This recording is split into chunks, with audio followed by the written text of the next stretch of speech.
नमस्ते, good morning. दिन 18 the Sheth material book reading में आप सबका स्वागत है।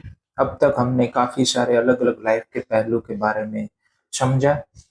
आज का टॉपिक है चैप्टर 18, टाइम, समय।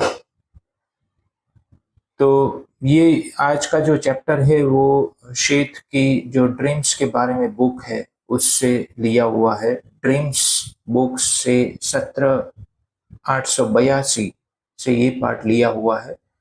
उसमें शेथ कहते हैं ब्रह्मांड कल शुरू होगा, ब्रह्मांड कल शुरू हुआ।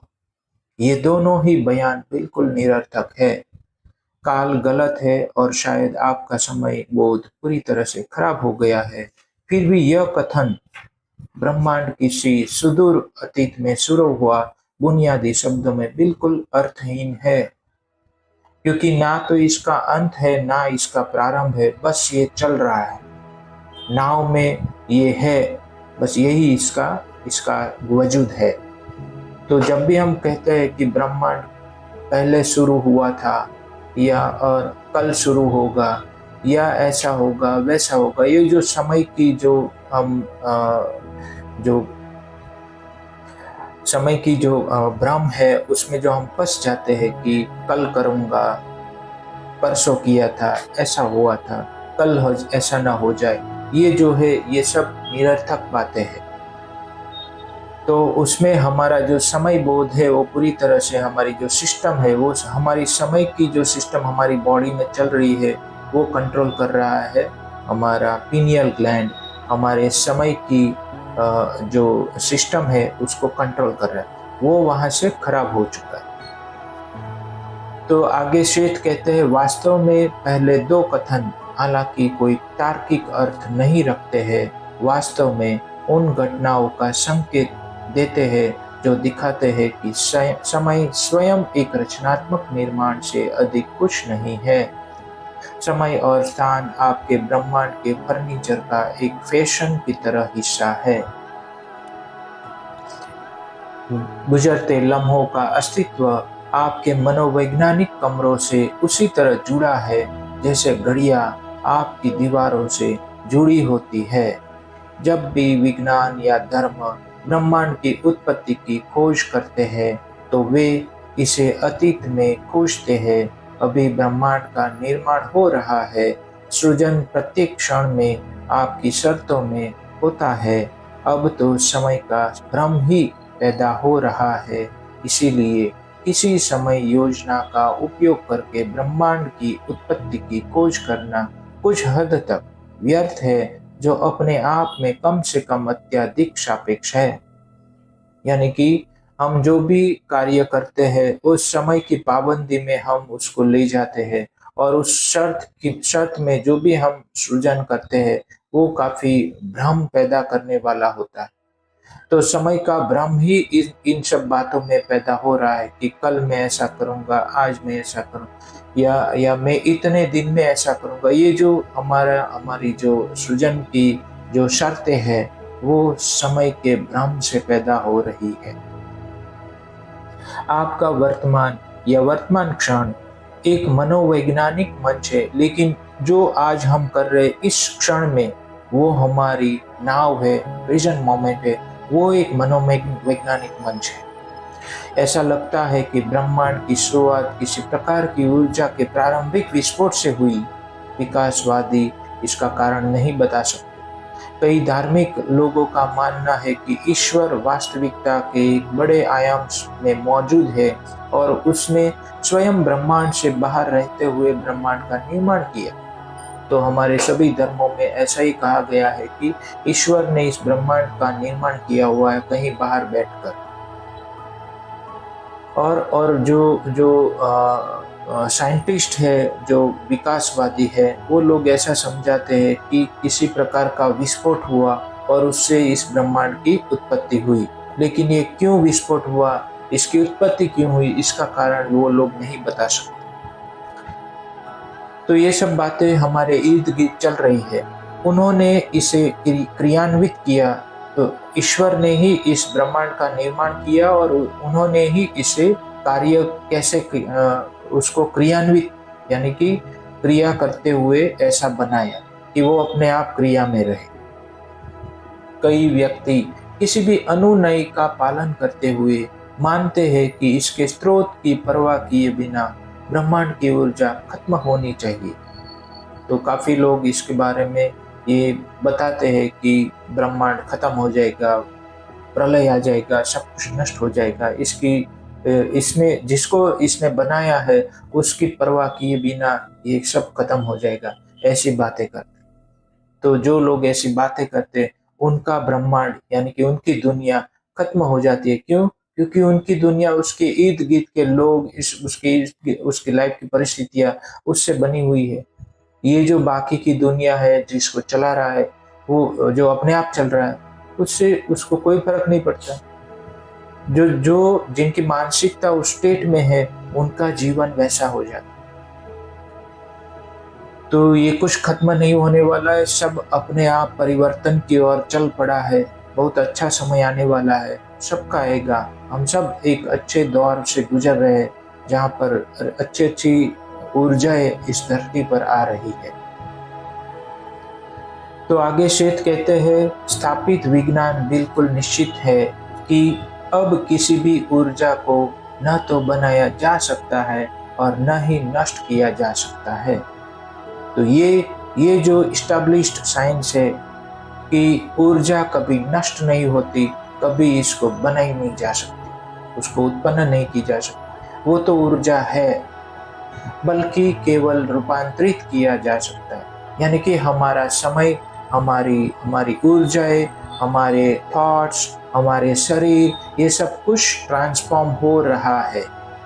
विज्ञान ऊर्जा और पदार्थ को मूल रूप से एक ही चीज के रूप में देखता है जो अलग अलग परिस्थितियों में अलग अलग दिखाई देते हैं।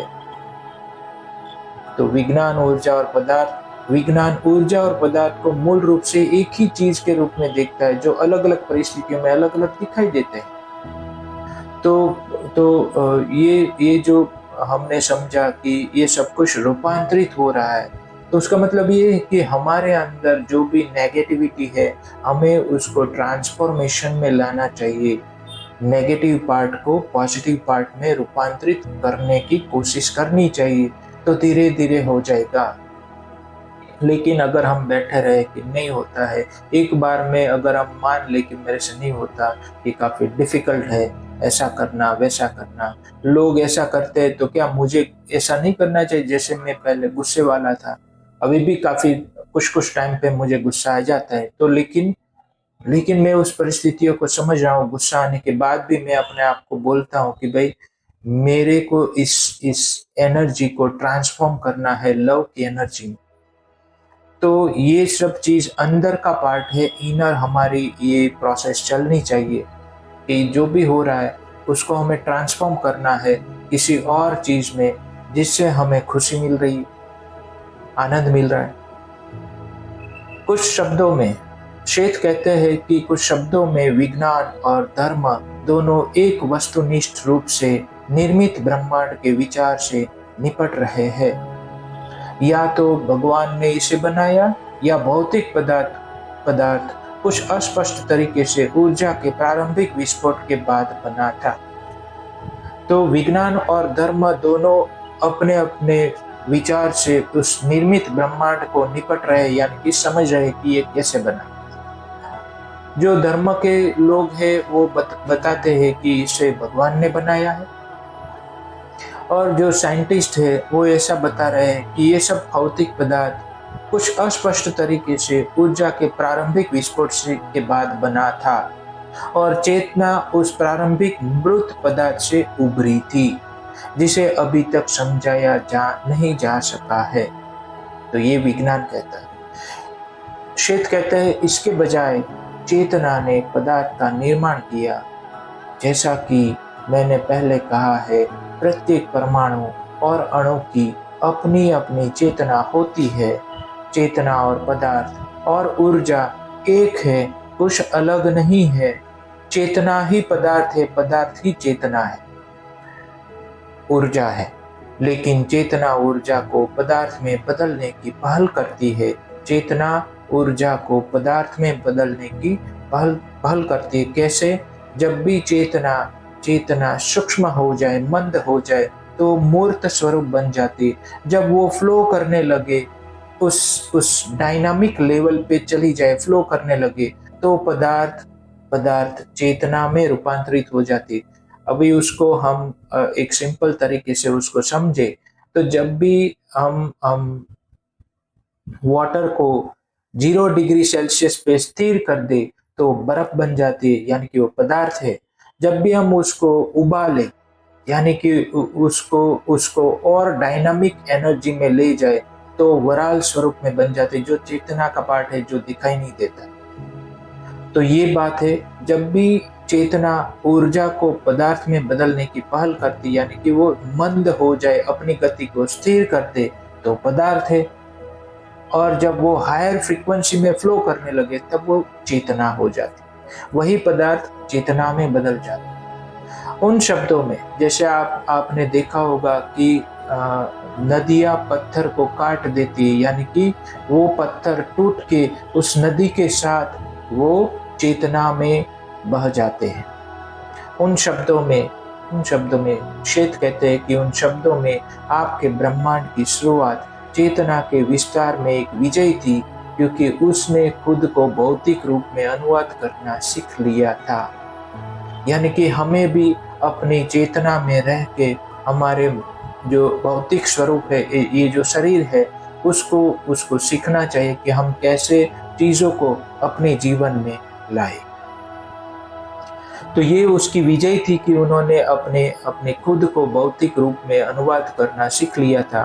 ब्रह्मांड उसी तरह से वास्तविकता में उभरा, लेकिन एक अलग स्तर पर, कि कोई भी विचार जिसे आप व्यक्तिपरकता के रूप में सोचते हैं, वह भौतिक अभिव्यक्ति में उभरता है। यानी कि जैसे ही हमारा कोई भी विचार किसी व्यक्तित्वता के बारे में जिसे हम सोच रहे हैं, विचार कर रहे हैं, वही भौतिक अभिव्यक्ति हमारे सामने उभर जाता है। यानी कि अगर हम ऐसा सोच रहे कि कहीं कोई मेरे साथ धोखा ना करे, कहीं कोई मेरे साथ गलत ना करे, तो हमारे इर्द गिर्द ऐसे लोगों की अभिव्यक्ति आ जाती है जो ऐसा करना चाहते हैं। फिर हमें डर लगता है, फिर और ऐसा करते हैं, और डर लगता है, और धीरे धीरे अब वो ऐसे माहौल बनने लगता है कि कोई हमारे साथ बुरा करे। यही स्पिरिचुअलिटी हमें सिखा रही। तो हमें कहाँ पर काम करना है, कि ना कि कोई सामने वाले बंदे पर हमें कोई आरोप थोपना है या उसकी गलतियां निकालना है, बल्कि हमें अपने अंदर झांकना है, देखना है कि कहाँ कहाँ किस विचार ने, किस सोच ने इन लोगों को ऐसा बनाया, इन लोगों की व्यक्तित्वता को ऐसा करने पे मजबूर किया। यानी कि क्रिएटर हम है, जैसे हमने आगे समझा।